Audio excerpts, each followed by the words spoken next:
Baik, kita mulai ya Bapak Ibu ya. Assalamualaikum warahmatullahi wabarakatuh. Waalaikumsalam warahmatullahi wabarakatuh. Baik, bismillah, alhamdulillah, la haula wala quwwata illa billah, ma ba'du. Bapak Ibu yang saya hormati, alhamdulillah sore hari ini kita kembali diberi kesempatan untuk melanjutkan sesi perkuliahan kita. Ini pertemuan yang ke-10 Bapak Ibu ya.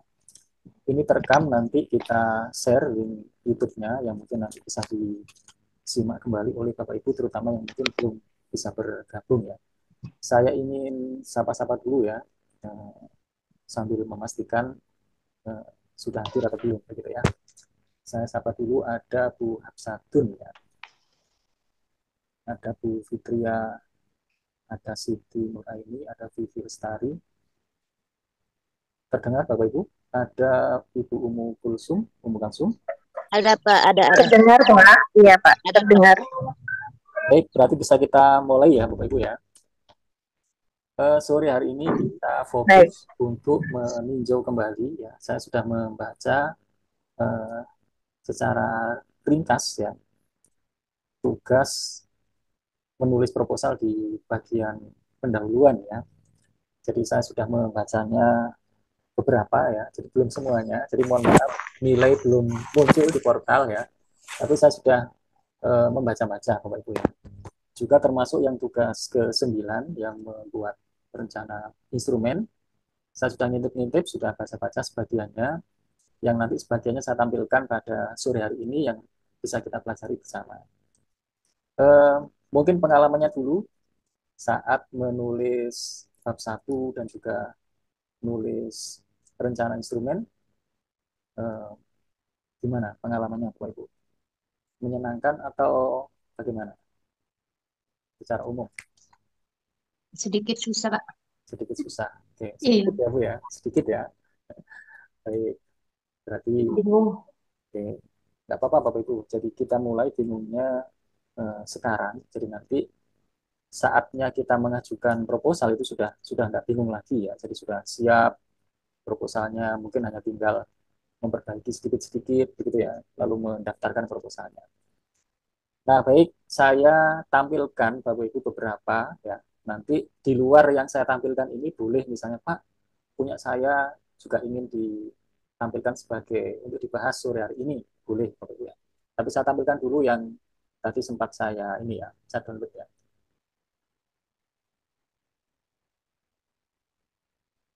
Sudah terlihat Bapak Ibu? Sudah Pak. Jadi, baik. Ini misalnya tulisannya Pak Ahmad Ihsan. Sudah hadir beliau? Belum kayaknya Pak. Kayaknya Pak. Belum ya? Atau sudah? Pak Ahmad Ihsan sudah hadir? Belum kayaknya Pak. belum kayaknya. Belum. Belum. Oke. Ya, Atau ini dulu, siapa? Ini tuh Pak Sihabudin. Ada Pak Sihabudin?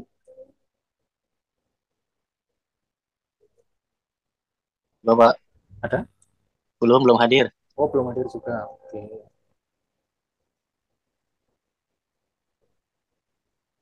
Pak Zulkifli?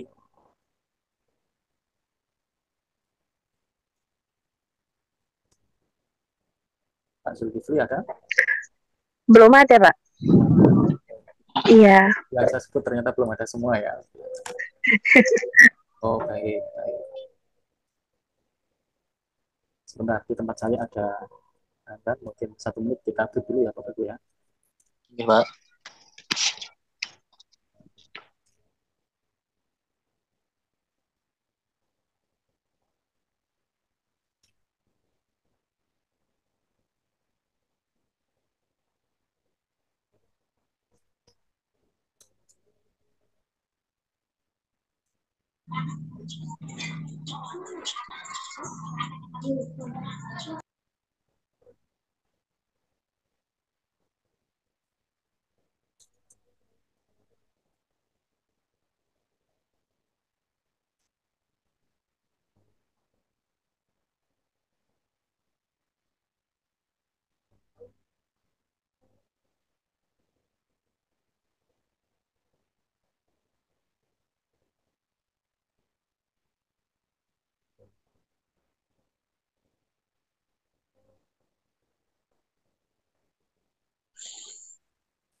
Baik, saya lanjutkan Bapak ya. Ini nggak apa-apa belum hadir, jadi nanti yang penting kita bisa pelajari bersama, gitu Bapak Ibu ya.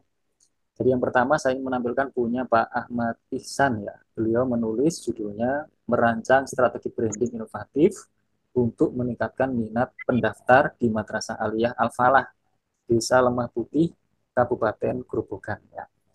Jadi ini terkait dengan manajemen madrasah ya. Jadi pendaftaran siswa baru. Ada bagian yang mungkin bisa kita pelajari dari yang ditulis oleh Pak Ahmad Ihsan, Bapak Ibu. Ya. Jadi misalnya bagian ini, Bapak Ibu ya. Jadi pernyataan masalah atau problem statement-nya. Jadi beliau menulisnya pernyataan masalahnya itu adalah bagaimana merancang strategi branding inovatif untuk meningkatkan minat pendaftar di MA Al-Falah. Nah, saya ingin mendengarkan komentarnya Bapak Ibu. Jadi gimana komentar Bapak Ibu di bagian pernyataan masalah itu tertulis begini, ya seperti itu. Ada yang mau komentar, Bapak Ibu? Kurang tepat, Pak.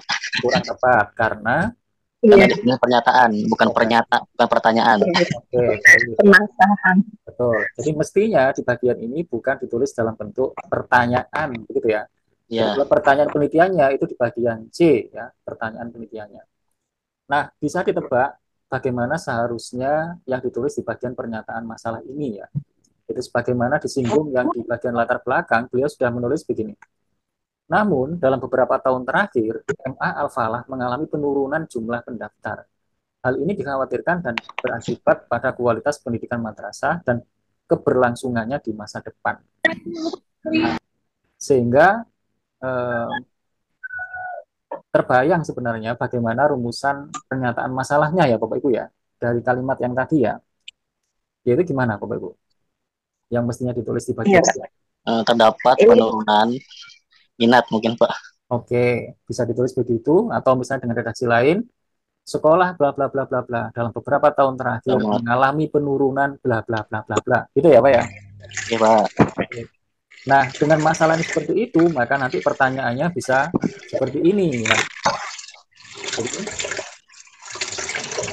kita kondisikan dulu Bapak Ibu. Oke.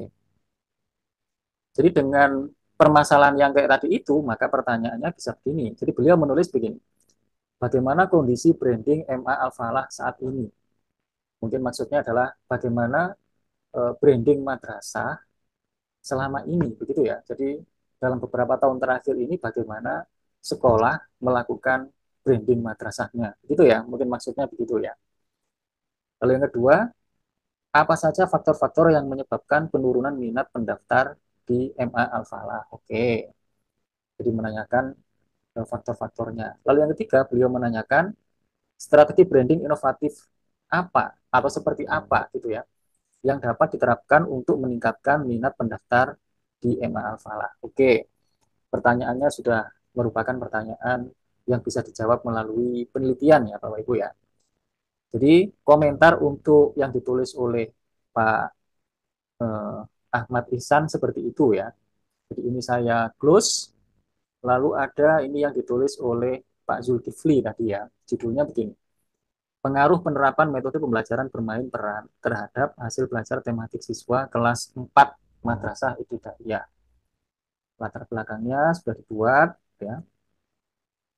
Terus pernyataan masalahnya begini. Satu, untuk mengetahui pengaruh penerapan metode pembelajaran bermain peran terhadap bla bla bla bla bla. Dua, untuk mendeskripsikan hasil belajar tematik siswa bla bla bla bla bla. Bagaimana komentar Bapak Ibu yang ditulis ini?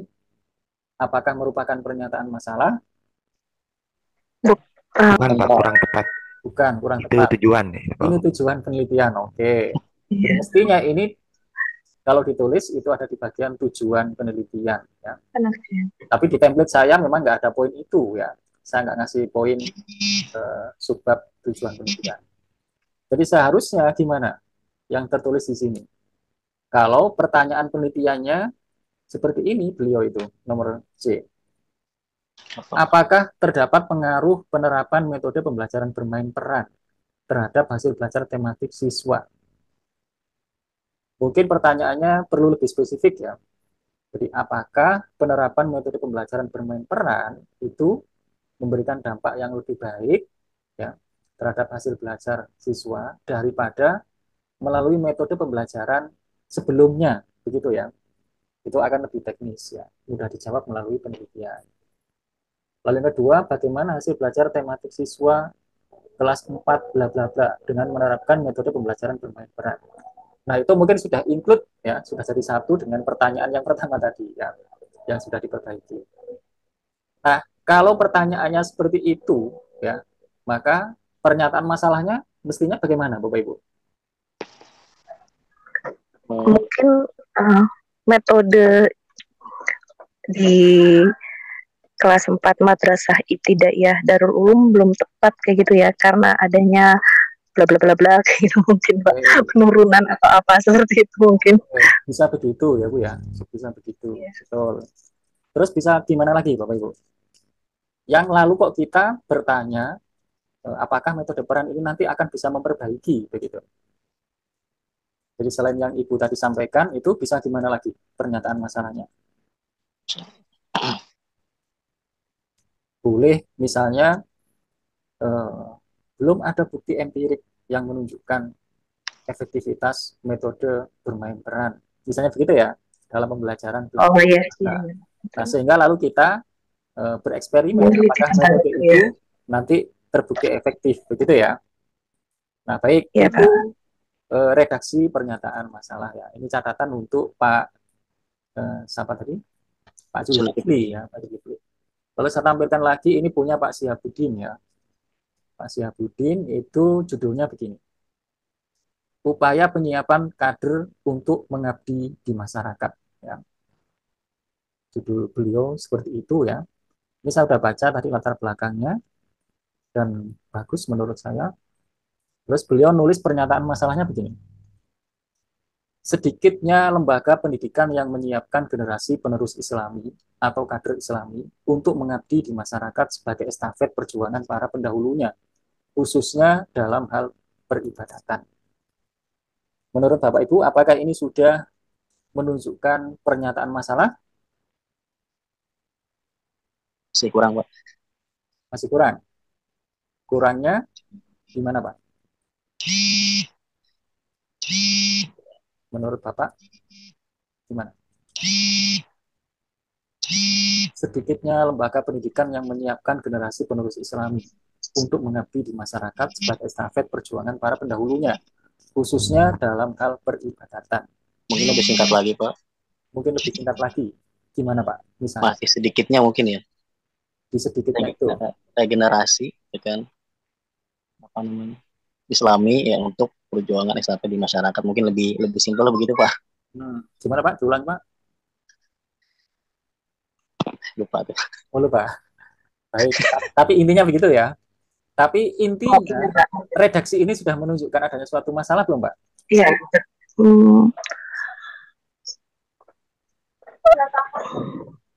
Masalah sih, masalah atau enggak ya Pak? Karena terkait dengan kepribadian masing-masing, masuk masalah enggak ini Pak?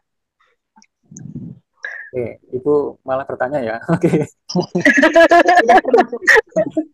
Mungkin termasuk masalah kayaknya.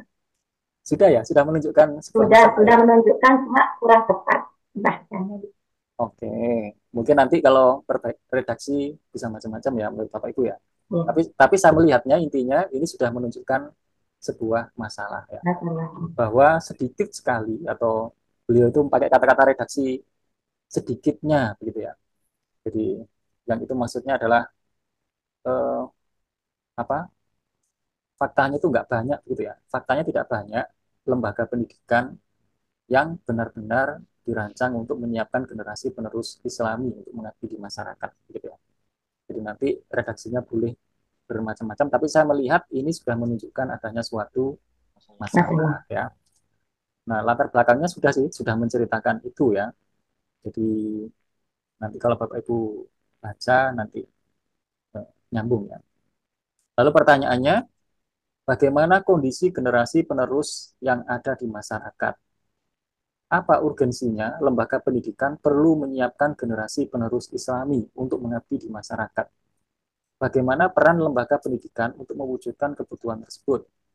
Bagaimana caranya lembaga pendidikan untuk melahirkan pada generasi penerus Islami untuk mengabdi di masyarakat. Pertanyaan beliau seperti itu ya dalam penelitiannya. Mungkin nanti perlu kita renungkan apakah pertanyaan penelitian yang kita tulis itu betul-betul bisa dijawab melalui penelitian, begitu ya. Jadi kita renungkan yang sudah kita tulis masing-masing, apakah pertanyaan penelitian yang sudah kita tulis itu untuk menjawabnya itu memang tepat melalui sebuah penelitian, begitu ya. Jangan-jangan ada pertanyaan yang kita ajukan itu tidak harus melalui penelitian, begitu ya. Nah, yang seharusnya kita tulis itu adalah yang memang untuk menjawabnya itu harus melalui sebuah penelitian. Makanya kita sebut sebagai pertanyaan penelitian, begitu ya. Maksud saya adalah jangan sampai itu memuat pertanyaan ujian, kayak pertanyaan soal ujian itu loh. Ya, yang untuk menjawabnya itu kita cukup bersandar pada teori, Konsep gitu ya, teori, teori. teori, ya, yang apa, yang nanti sebenarnya itu akan kita tulis di bab 2, begitu ya. Contohnya begini misalnya. Jadi ada pertanyaan ditulis di sini misalnya begini. Apa itu? Bagaimana peran Islam, bagaimana ajaran Islam terkait dengan eh, apa? Regenerasi, misalnya begitu ya. Jadi bagaimana ajaran Islam terkait dengan regenerasi, artinya menyiapkan generasi penerus itu loh. Itu kalau dalam ajaran Islam seperti apa ajarannya, gitu ya. Nah, yang seperti itu untuk menjawabnya itu apakah perlu melalui sebuah penelitian, Bapak Ibu? Jadi bagaimana ajaran Islam tentang regenerasi? Itu apakah perlu melalui sebuah penelitian? Yang kita maksud itu adalah penelitian ke lapangan ya, Bapak Ibu ya. Sepertinya itu nggak usah Tidak, diteliti ya. lagi. Betul. Ya, Jadi itu karena nanti sudah ada. betul. Itu nanti kita tulis di bab 2 ya.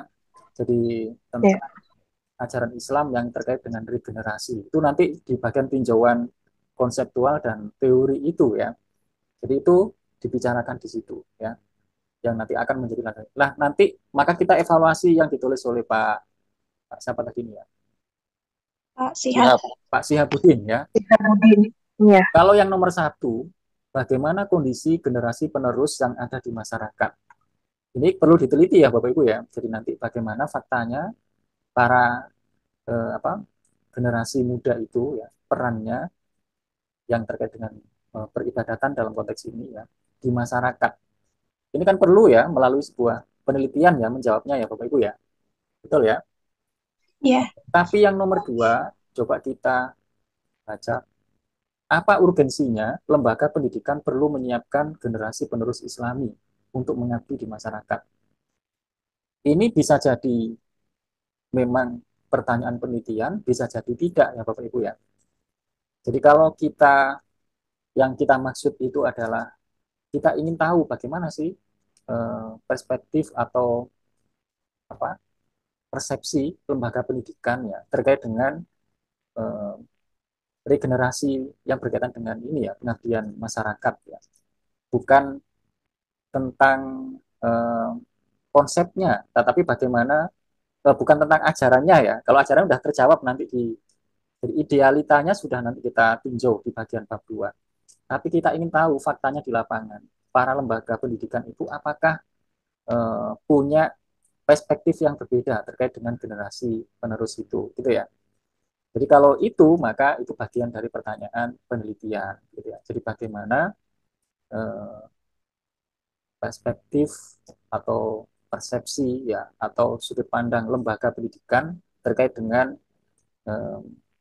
penyiapan generasi penerus, begitu ya. Jadi berarti kita melihat atau memotret faktanya, begitu ya, faktanya, bukan idealnya, tapi realitanya, begitu ya, realitanya yang mau dipotret.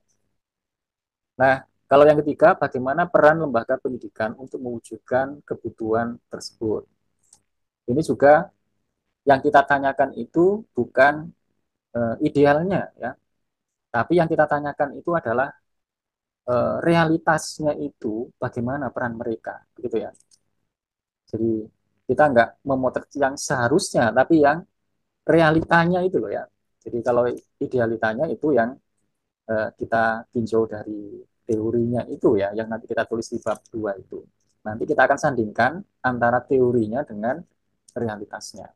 Nah, yang ditanyakan di penelitian ini yang dimaksud adalah eh, realitasnya, ya faktanya di lapangan itu bagaimana peran mereka, begitu ya. Maka nanti pertanyaannya bukan menurut eh, Bapak sebagai pimpinan madrasah, bagaimana seharusnya peran, bukan begitu. Tapi kita memotret apa yang dilakukan oleh sekolah ya, dalam eh, mewujudkan kebutuhan-kebutuhan itu, gitu ya. Jadi upaya-upaya yang mereka lakukan, bukan pendapatnya, tapi eh, yang dilakukannya. Bisa ditangkap ya, Bapak Ibu ya. Insya Allah, Pak. Jadi nanti kalau soal konsepnya atau teorinya atau normanya itu ditulis di bab 2 nanti. Jadi bagaimana sih idealnya sebuah lembaga pendidikan itu, peran-perannya, itu idealnya ya. Nah, nanti yang kita gali datanya di lapangan itu bukan idealnya itu, tapi yang realitasnya, yang faktanya, gitu ya, yang mereka lakukan dan seterusnya. Ya. Jadi yang terjadinya itu seperti apa. Nah, yang keempat, bagaimana caranya lembaga pendidikan untuk melahirkan pada generasi penerus Islami untuk mengabdi di masyarakat. Nah, mari kita renungkan. Pokoknya nanti setiap pertanyaan penelitian, kita harus bisa membayangkan bagaimana cara menjawabnya. Ya. Jadi bagaimana cara menjawabnya. Seperti tadi nomor 3 ya, kita bayangin. Ya. Nanti cara jawabnya itu ya kita mengamati, kita wawancara mendalam kepada para pimpinan lembaga ya. Kita menggali bagaimana yang mereka lakukan ya, bagaimana yang terjadi di lembaga itu. Ya. Jadi kita membayangkan bagaimana cara menjawab pertanyaan yang kita ajukan itu. Maka nomor 4, bagaimana caranya lembaga pendidikan untuk melahirkan pada generasi penerus Islam untuk mengabdi di masyarakat. Ini kalau ada Pak, siapa lagi ya? Pak Sihat. Jadi kalau ada Pak Syabudin ini bisa langsung direspon ini. Ada Pak Syabudin? Sudah hadir? Sudah, kayaknya Pak tadi baru masuk ya. Ada ya. Tentang yang nomor 4, Pak. Bagaimana caranya lembaga pendidikan untuk melahirkan ini, mari dibayangkan bagaimana cara jawab pertanyaan ini, begitu ya. Boleh direspon Pak Syabudin?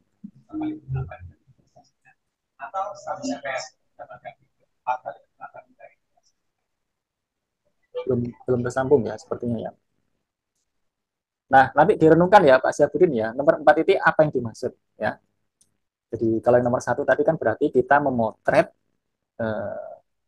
generasi muda ya, kondisi di masyarakat ya, tentang anak-anak muda itu ya, bagaimana keterlibatannya di masyarakat ya, terutama dalam kegiatan peribadatan, peran-peran peribadatan.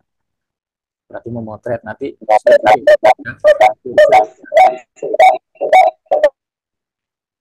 Oke, ini yang untuk Pak Syabudin. Kalau saya telusuri menyambung di tugas yang ke-9 yaitu membuat instrumen, ini yang dibuat oleh Pak Syabudin.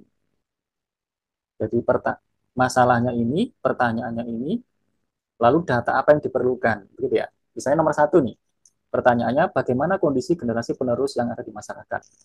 Itu menurut Pak Syabudin nanti data yang diperlukan diantaranya adalah jumlah imam atau mubalik atau ustadz di salah satu desa. Mungkin lebih spesifik adalah jumlah pemuda, begitu ya, anak usia muda itu yang berperan sebagai imam atau mubalik atau ustadz di desa, ya, di suatu desa ya. Mungkin lebih spesifiknya begitu ya. Oke, jangan-jangan di desa itu ternyata dari 100 imam ya, itu ternyata sepuh semua, begitu ya. Sepuh semua. Belum ada anak muda yang ikut terlibat dalam peran itu ya. Jadi nanti akan kelihatan oh ternyata masih sangat rendah perannya di masyarakat ya, dan seterusnya. Kalau yang nomor 2, apa urgensinya lembaga pendidikan perlu menyiapkan generasi penerus Islami?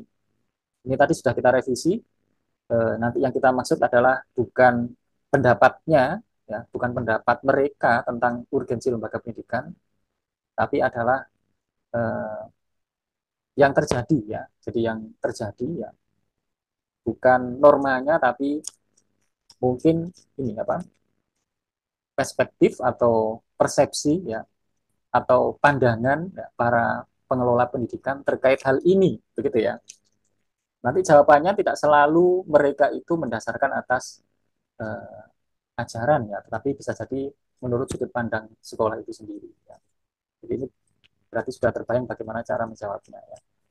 Nah, beliau menulis nanti data yang diperlukan, program kerja yang disertai dengan tujuan akhir yang tercapai. Oke, tentang program-program kerjanya ya. Tekniknya melalui wawancara kepada kepala madrasah. Oke, wawancara mendalam ya. Nanti di bagian akhir itu beliau, kalau wawancara mendalam, instrumennya berarti yang diperlukan adalah panduan wawancara ya Bapak Ibu ya. Jadi pertanyaan-pertanyaannya nanti seperti apa gitu ya. Kita lihat beliau sudah melampirkan itu belum ya? Oh, belum ya. Nah, nanti pertanyaan-pertanyaannya Pak perlu disiapkan. Jadi seperti apa pertanyaannya untuk eh, menggali data yang ini ya. Nah, oke. Sekilas itu ya. Kalau yang nomor 4 tadi, bagaimana caranya lembaga pendidikan untuk melahirkan pada generasi penerus Islami untuk mengabdi di masyarakat. Data yang diperlukan, kegiatan yang dilakukan oleh madrasah. Caranya, pengukuran melalui pengamatan dan wawancara pada, oke ini belum begitu jelas ya, jadi apa yang dimaksud dengan nomor 4 ini ya. Jadi bagaimana caranya lembaga pendidikan untuk melahirkan, oke, ini belum jelas, ini kalau ada Pak Syafudin mungkin bisa berinteraksi ya. Tapi mungkin nanti ada sesi yang lebih intensif untuk penajaman apa proposal ya Bapak Ibu ya. Ini saya close dulu. Kalau ini punyanya ini Pak Ahmad Ihsan tadi ya. Jadi saya menyambung yang Pak Ihsan tadi, Pak Ahmad Ihsan yang judulnya terkait dengan branding sekolah tadi itu ya.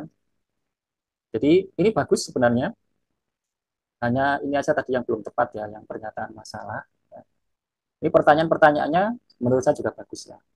Bagaimana kondisi branding MA Al-Falah saat ini? Yang tadi sudah kita koreksi, kita perbaiki. Misalnya bagaimana eh, apa strategi branding MA Al-Falah eh, dalam beberapa tahun terakhir ya. Jadi yang kita tanyakan itu adalah bagaimana branding sekolah tersebut dalam beberapa tahun terakhir. Ya. Kita ingin memotretnya, gitu ya. Selama ini seperti apa brandingnya, begitu ya. Nah maka beliau membuat instrumennya begini. Jadi terkait dengan nomor 1, oh di sini beda lagi ya, beliau nulisnya ya. Di sini pertanyaannya, berapa persen penurunan jumlah pendaftar MA Al-Falah di Salma Putih dalam beberapa tahun terakhir? Oke, itu hampir sama ya. Data yang diperlukan, data jumlah pendaftar MA Al-Falah di Salma Putih dalam beberapa tahun terakhir. Oke, berarti data pendaftar dari tahun ke tahun ya, dalam beberapa tahun terakhir ya. Teknik pengumpulan datanya, tinjauan dokumen. Oke, berarti datanya data sekunder ya, data yang ada di sekolah itu. Instrumen pengumpulan datanya, dokumen statistik MA Al-Falah bisa lemah putih. Jadi kalau sekunder, mungkin tidak diperlukan instrumen yang khusus ya, jadi kita cukup mengambil eh, data itu di bagian akademik ya, misalnya salah satunya. Jadi tidak diperlukan instrumen khusus ya. Mungkin kalau perekaman data atau alat penyimpan data misalnya berupa flash disk ya, kalau dia elektronik ya. Kalau dia datanya fisik, berarti kita nggak perlu ini ya, tidak perlu instrumen khusus ya. Yang kedua, apa saja faktor-faktor yang menyebabkan penurunan jumlah pendaftar MA Al-Falah? Nah, ini yang nanti memerlukan data yang cukup banyak ya. Jadi kalau pertanyaannya seperti itu, beliau menulis data tentang faktor-faktor yang menyebabkan penurunan jumlah pendaftar MA. Kira-kira yang bisa memberi keterangan tentang hal itu siapa? Kalau saya membaca di bagian proposalnya, sepertinya wawancara yang beliau rencanakan itu kepada ini ya, kepada pimpinan sekolah ya, kalau nggak salah tadi saya membacanya begitu. Di bagian ini ya.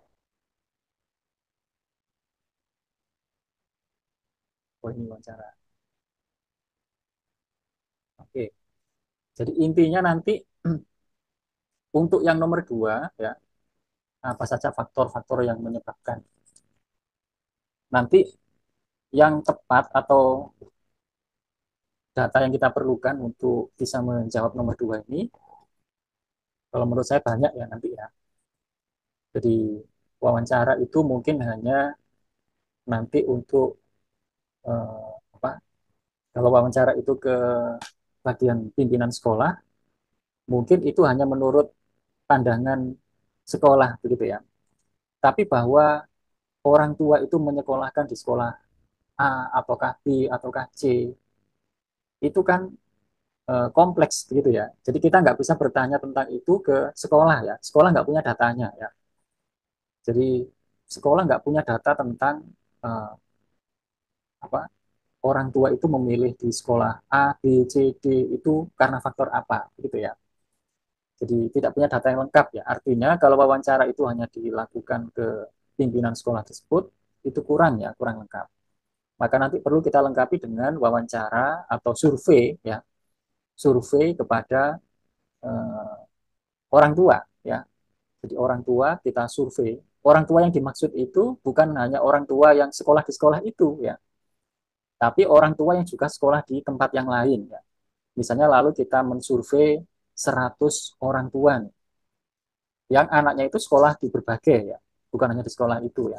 Jadi kita mensurvei misalnya pertanyaan-pertanyaannya adalah dari beberapa faktor berikut, mana yang paling menjadi pertimbangan Bapak Ibu dalam memilihkan sekolah untuk putra-putrinya. Misalnya begitu pertanyaannya. Jadi pilihannya itu ada, nanti mereka bisa milih ya.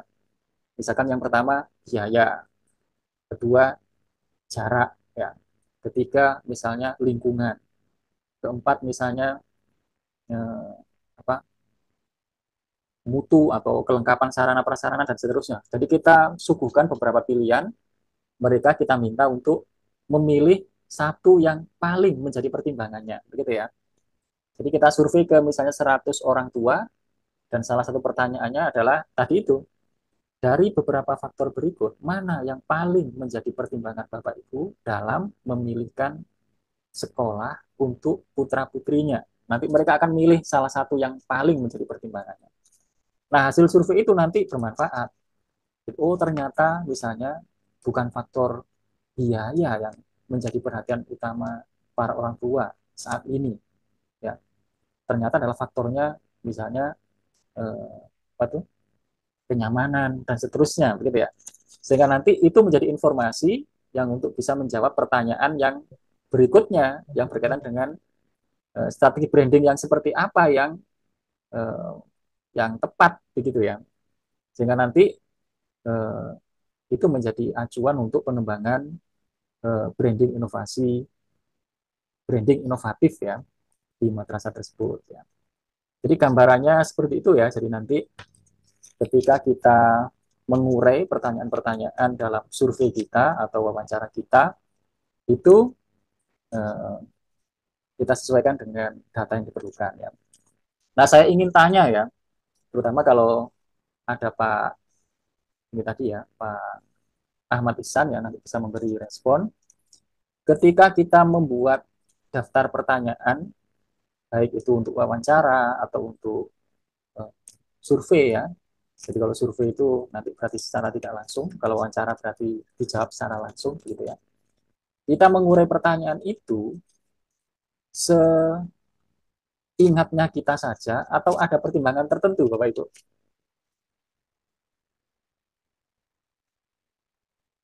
Ada pertimbangan tertentu atau ya seingatnya kita lah, kita apa pikir sendiri begitu ya?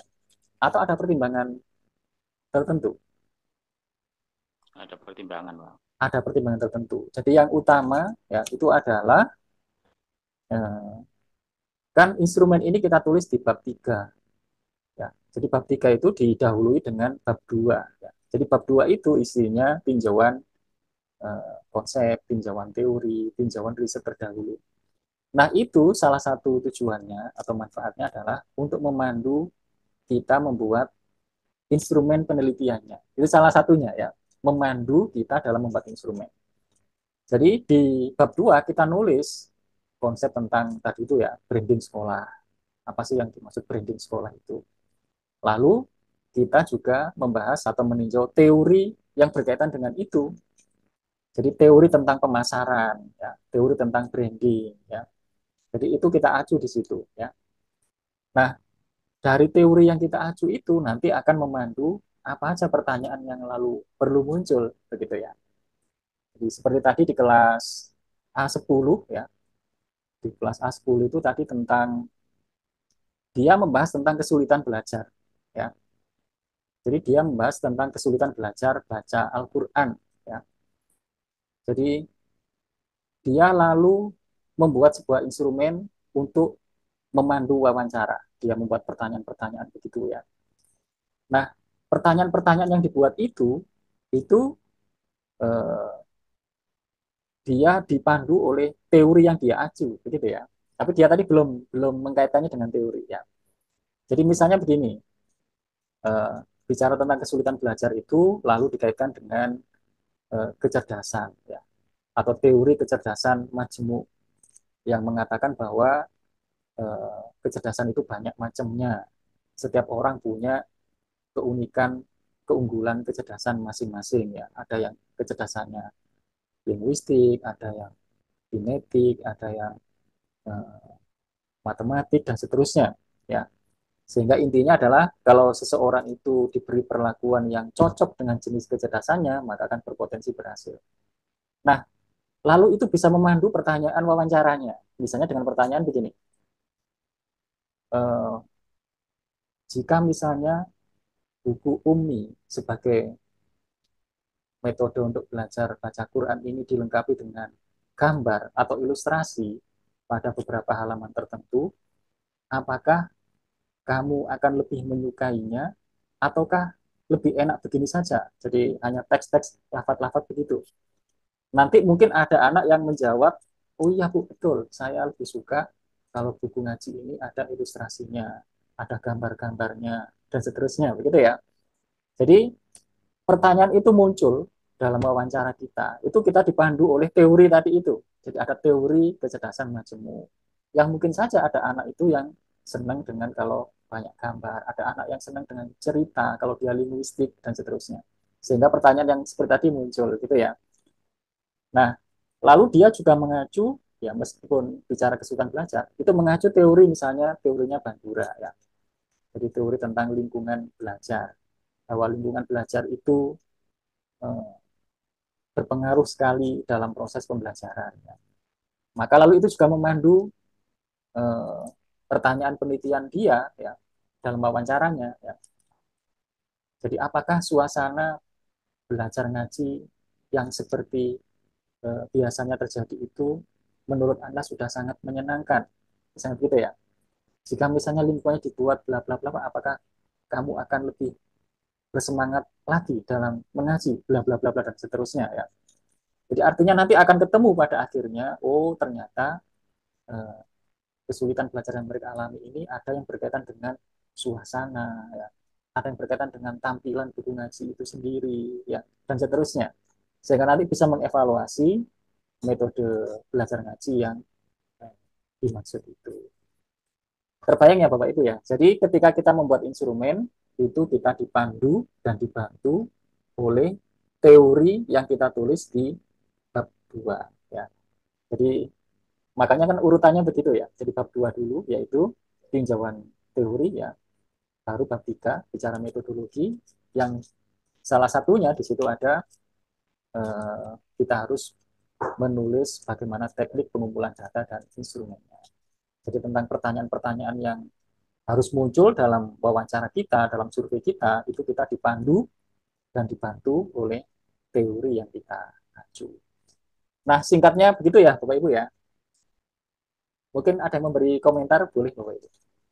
Mungkin ini Pak, sifatnya pertanyaan ya. Oke.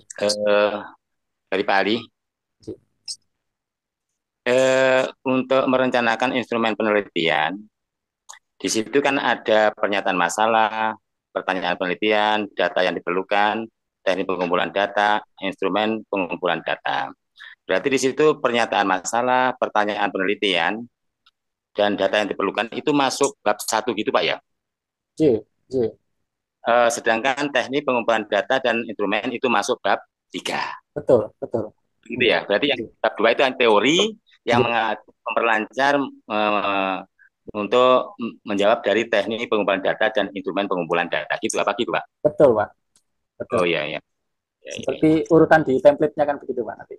Ya. Jadi makanya nanti tugas ini kan menyambung Pak ya. Beruntut begitu nanti pertemuan yang ke-14, 15 proposal kita sudah mulai kelihatan wujudnya, begitu ya. Sudah 3 bab begitu ya. Betul sekali Pak, seperti itu Pak. Izin bertanya Pak. BNJ.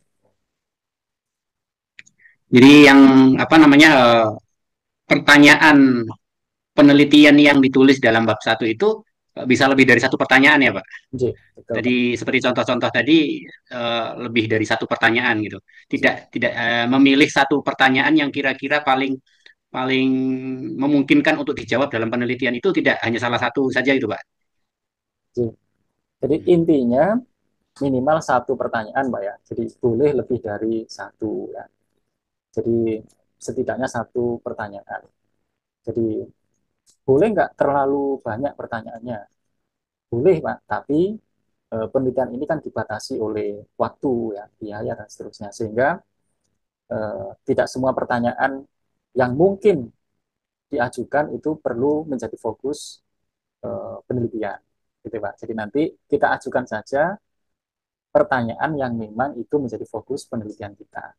Meskipun sebenarnya banyak pertanyaan yang berkaitan dengan masalah tersebut ya, tapi kita nggak akan tulis semuanya. Itulah yang disebut dengan, kalau di bagian proposal kita nanti ada yang disebut dengan pembatasan masalah, kan itu Pak ya. Jadi masalah terkait dengan hal tersebut memang sangat kompleks ya, dan pertanyaan yang bisa muncul pasti sangat banyak, tetapi dibatasi hanya pada masalah yang berkaitan dengan ini saja, gitu Pak. Jadi minimal satu Pak. Jadi boleh sih satu saja ya, atau 2, 3 ya, tapi jangan terlalu banyak. Jadi kalau masalahnya cukup satu, jadi pertanyaan penelitiannya boleh banyak. Jadi masalahnya cukup satu saja Pak.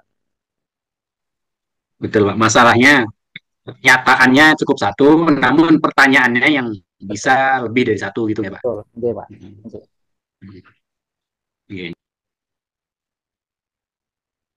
Saya sudah ngintip-ngintip yang ditulis oleh Bapak Ibu ya, jadi sebagian besar sudah oke Pak, sudah. Nanti bertahap saya akan munculkan skornya Pak ya, jadi saya belum sempat, mohon maaf. Iya nih Pak, menanti-nanti skor ini Pak. Tapi yang penting bagi saya bukan skornya Pak, yang penting kita melalui proses-proses seperti ini, dan nanti di pertemuan akhir-akhir semester, proposal kita sudah terwujud begitu ya.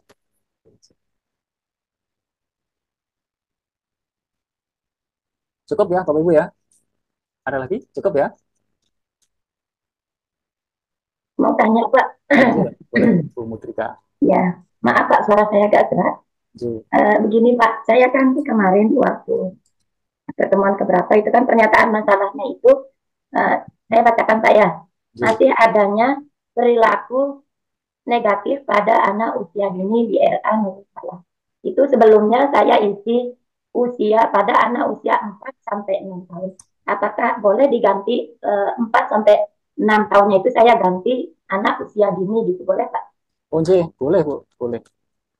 Intinya nanti dalam perjalanannya boleh saja ada penyesuaian begitu ya Bapak Ibu ya. Iya. Jadi boleh. Jadi silakan mungkin lebih fokus ya, atau mungkin lebih spesifik ya, atau mungkin itu lebih memungkinkan untuk dilakukan ya. Itu boleh Bapak Ibu ya. Jadi bahkan Oh, kalau berarti merubah itu boleh Pak ya? boleh Bu, Oh ya. artinya penyesuaian-penyesuaian ya Bu ya, Ya. lebih fokus, lebih spesifik, atau lebih memungkinkan untuk dilakukan. Oh. Tapi nanti jangan sampai nanti sampai di pertemuan 12, 13, 14 itu lalu ada perubahan yang ekstrim begitu ya, berubah Oh. sama sekali begitu ya. Oh, Karena ya. nanti sayang. Jadi sudah melalui proses cukup panjang tapi ternyata berubah sama sekali ya. Iya. Nanti kalau bisa perubahannya itu hanya lebih fokus, lebih spesifik, atau lebih memungkinkan untuk dijangkau dalam penelitiannya. Iya Pak, terima kasih. Pokoknya intinya ini sekalian diseriusi menjadi bakal skripsinya saja Bapak Ibu ya. Sehingga nanti akan bisa mempercepat studinya. Nanti di akhir-akhir sesi kita akan intensif pada Zoom-Zoom seperti ini yang bisa mereview masing-masing ini ya, proposal ya Bapak Ibu ya. Pokoknya kalau masalahnya sudah jelas, pertanyaannya jelas, ya, lalu metodenya jelas, itu sudah ini ya. Itu yang utama ya, yang utama. Terus ini Pak, mau tanya Pak, untuk bab 2 itu kan ada tinjauan konseptual dan teori, tinjauan hasil penelitian terdahulu, kerangka pemikiran, hipotesis penelitian. Ini berarti kita harus mencari literatur-literatur gitu Pak ya? J, betul Pak. Dengan J, yang ada kaitannya dengan bab yang kita ajukan gitu. betul. Jadi nanti ada sesi tersendiri, pertemuan berikutnya, kita pendampingan terkait dengan penulisan bab 2 Pak. Jadi contoh nih, tadi yang membahas tentang kesulitan, analisis kesulitan belajar siswa dalam mengaji tadi Pak ya, dalam baca tulis.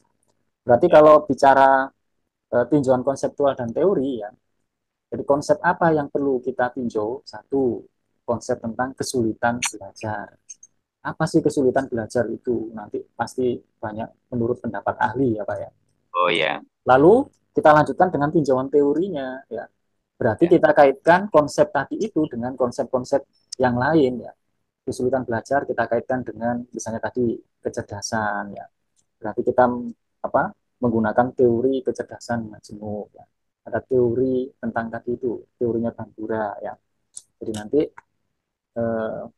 bedanya konsep sama teori itu, kalau konsep itu ya per variabel ya. Jadi kalau teori itu berarti sudah membicarakan keterkaitan antar konsep, begitu ya. Bagaimana penjelasan konsep satu dengan konsep yang lain. Ya. Jadi kalau tadi kan ada teori kecerdasan majemuk yang mengatakan bahwa setiap orang punya kecerdasan yang unik ya, atau diawali dengan kecerdasan itu banyak macamnya. Setiap orang punya kecerdasan yang unik ya, yang belum tentu sama dengan orang lain. Nah itu nanti narasinya panjang ya. Yang itu intinya mengkaitkan satu konsep dengan konsep yang lain, gitu ya. Sehingga nanti ketika kita wawancara terkait dengan kesulitan belajar, itu pertanyaan kita, itu kita kaitkan dengan konsep-konsep yang lain tadi itu. Kita kaitkan dengan konsep kecerdasan, ya, yang bahwa dia macam-macam bentuknya. Maka muncul pertanyaan yang tadi itu ya. Jadi kalau buku ngaji ini dilengkapi dengan gambar, kira-kira kamu akan lebih senang atau sama saja? Itu kan kita mencoba mengkaitkan antara kesulitan belajar itu dengan jenis kecerdasan. Karena salah satu jenis kecerdasan itu adalah kecerdasan yang berkaitan dengan visual begitu ya. Jadi ada anak itu yang kalau dengan gambar-gambar visual itu lebih senang begitu ya, lebih tertarik, lebih bersemangat dan seterusnya. Sehingga muncul pertanyaan kayak tadi itu ya. Lalu muncul pertanyaan yang kita kaitkan dengan lingkungan. Itu karena kita dipandu oleh teorinya Bandura tadi itu ya. Jadi intinya di bab 2 kita meninjau konsep-konsep yang berkaitan dengan konsep yang kita teliti itu ya. Jadi kalau bicara kesulitan belajar ya konsep tentang kesulitan belajar itu apa gitu ya. Dan lalu teorinya, gimana teorinya ya yang bisa menjelaskan antara kesulitan belajar dengan mungkin kecerdasan, dengan lingkungan, dengan prestasi dan seterusnya ya. Nah, itu tinjauan konseptual dan tinjauan teori. Lalu melihat riset-riset terdahulu ya. apa sudah pernah ada penelitian yang berkaitan dengan ini atau serupa dengan ini, ya. Jadi atau yang menjadi landasan tentang hal ini, begitu ya. Nah, nanti kita bicarakan di pertemuan berikutnya, Pak, yang khusus kita bicara tentang bagaimana menulis bab 2. Gitu, Iya, kalau sore hari ini mungkin review yang kemarin ya, Pak ya. Mungkin cukup ya, Bapak Ibu ya. cukup Pak. Cukup, tidak perlu lama-lama, yang penting efektif gitu Bapak Ibu ya. Semoga ini bermanfaat ya, membantu. Mudah-mudahan kita selalu diberi kesuksesan dan penuh dengan keberkahan. Saya ucapkan selamat terus belajar, salam sukses sejati. Wassalamualaikum warahmatullahi wabarakatuh. Waalaikumsalam. Waalaikumsalam warahmatullahi wabarakatuh.